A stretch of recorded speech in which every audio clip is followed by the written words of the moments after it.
സംസ്ഥാനത്ത് വീണ്ടും ടിടിഇക്ക് നേരെ ആക്രമണം. ചെന്നൈ മെയിലിൽ വനിതാ ടിടിഇയെ കയ്യേറ്റം ചെയ്തു. ടിടിഇ ആർദ്ര അനിൽകുമാറാണ് ആക്രമണത്തിനിരയായത്. പ്രതി മധുസൂദനൻ നായരെ പോലീസ് അറസ്റ്റ് ചെയ്തു.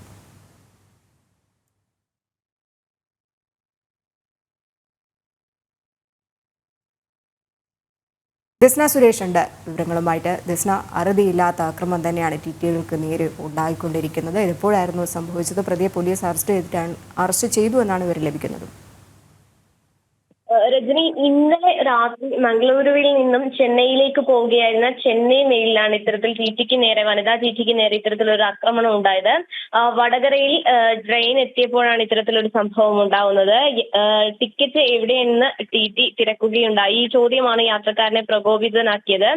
തുടർന്ന് ഇയാൾ ടിടിയെ പിടിച്ച് തള്ളുകയായിരുന്നു. തുടർന്ന് ടിടി RPFന് വിവരം അറിയിക്കുകയായിരുന്നു. ഈ പ്രതി ഇപ്പോൾ കോഴിക്കോട് റെയിൽവേ പോലീസ് സ്റ്റേഷനിൽ ഉണ്ട്. ഇയാളെ കുറച്ചു കഴിഞ്ഞാൽ കോടതിയിൽ ഹാജരാക്കുമെന്നൊരു വിവരമാണ് നമുക്ക് ലഭ്യമായിട്ടുള്ളത്. എന്തായാലും ടിടിക്ക് നേരെയുള്ള ആക്രമണങ്ങൾ തുടർക്കഥയായി മാറുന്ന ഒരു സാഹചര്യമാണ് നിലവിലുള്ളത്. രജനി, ശരി, എന്തായാലും ഈ വിഷയത്തിൽ ഒരു യാത്രക്കാരന്റെ പ്രതികരണം കൂടെ കേൾക്കാം. ഇന്നലെ മംഗലാപുരത്ത് നിന്ന് പാലക്കാടേക്ക് വരുന്ന വഴിക്ക് വടകര കഴിഞ്ഞപ്പോൾ ആളുടെ ടിക്കറ്റ് ഏതാന്നറിയില്ല, റിസർവേഷൻ ഇരിക്കുകയായിരുന്നു. ആളോട് എണീറ്റ് മാറാൻ പറഞ്ഞിട്ടും മാറിയില്ല.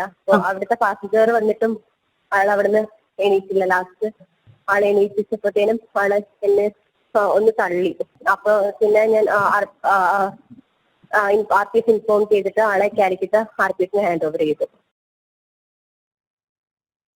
സംസ്ഥാനത്ത് ടിടിഇക്ക് നേരെ ആക്രമണം ഉണ്ടായിരിക്കുന്നു. വീണ്ടും ചെന്നൈ മെയിലിൽ വനിതാ ടിടിഇയെ കയ്യേറ്റം ചെയ്തു. എന്തായാലും പ്രതിയെ ഇപ്പോൾ അറസ്റ്റ് ചെയ്തു. മധുസൂദനൻ നായരാണ് പ്രതി. പോലീസ് അറസ്റ്റ് ചെയ്തു എന്നാണ് വിവരങ്ങൾ ലഭിക്കുന്നത്.